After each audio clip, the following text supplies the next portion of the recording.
قل إن صلاتي ونسكي ومحياي ومماتي لله رب العالمين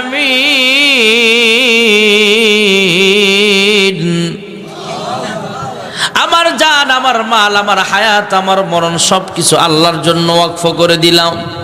তোমরা ফেরেশতারা এত দূরে আইসা যদি রবকে বলো নাই, কেমনে বুঝলা আমি রাবিয়া এত কাছাকাছি আইসা বুঝি রবরে ভুইলা গেছি?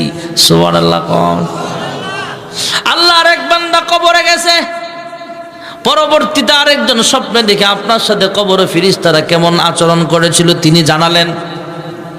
ফেরেশতারা যায় আল্লাহর বান্দাকে প্রশ্ন করে, মার রাব্বুকা। কবরের মধ্যে যখন পুনরায় রূহটা দেওয়া হলো, হে আল্লাহর বান্দা, তোমার আমরা কয়েকটা প্রশ্ন করবার চাই। আল্লাহর বান্দা কবরের বাসিন্দা পশ্চিম আকাশের দিকে তাকায় দেখবে সূর্যটা ডুবে ডুবে সূর্য ডুবে যাবে এমন অবস্থা। আসরের নামাজের শেষ সময়ে চলে আসছে, মাগরিবের সময়টা কাছাকাছি চলে আসছে। আল্লাহর বান্দা কবরের বাসিন্দা ডাক দিয়া কয়, হে ফেরেশতারা রে, আমারে ওযুর পানি দাও, নামাজের মুসল্লা দাও। সুবহানাল্লাহ বলেন। হ্যাঁ ফেরেশতারা, আমি আমার আল্লাহর কুদরতি পায়ে সাজদা দিতে হবে। একটু পর যদি হয়ে যায় সূর্যটা ডুবে যাবে, মাগরিবটা সমাজের সময় হয়ে যাবে, আসরের নামাজটা কাজা হয়ে যাবে। আমি আসরের নামাজটা আদায় করিয়া নেই।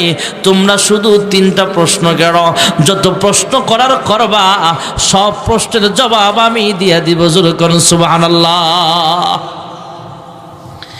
ফেরেশতারা আল্লাহকে ডাক দেয়া কয়, আল্লাহ তোমার বান্দা কবরে আছে না বাইতুল মামুর মসজিদে আছে তার খবর নাই?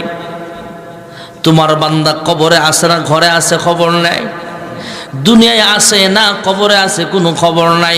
পশ্চিম আকাশের দিকে তাকায় বলে, আমারে ওযুর পানি দাও, আগে নামাজের মুসল্লা দাও। আল্লাহ ডাক দিয়া কয়, ফেরেশতারা রে, আমার যেই বান্দা বান্দি কবরের জগতে আইসা আমি আল্লাহর কুদরতি পায়ে সাজদা দেওয়া বলে নাই, তার আর ডিস্টার্ব করিও না। এই মুহূর্তে তার কবরটা তোমরা জান্নাতের বাগান বানায়া দাও। তাহলে নামাজ পড়লে লস না লাভ? 2 নম্বরের পুরস্কার হলো কবরের জগতে ফেরেশতারা যখন প্রশ্ন করবে, প্রশ্নের জবাবগুলো আল্লাহ তাআলা সহজ করিয়া দিবেন। 3 নম্বরের পুরস্কার হলো ভাইরা আমার, হাসরের মাঠে কাহারো আমলনামা পিছে দেওয়া হবে, কাহারো আমলনামা বাম হাতে দেওয়া হবে, আর যার ডান হাতে আমলনামা দেওয়া হবে সে সাকসেসফুল, কামিয়াব, সে একজন জান্নাতি মানুষ। সুবহানাল্লাহ।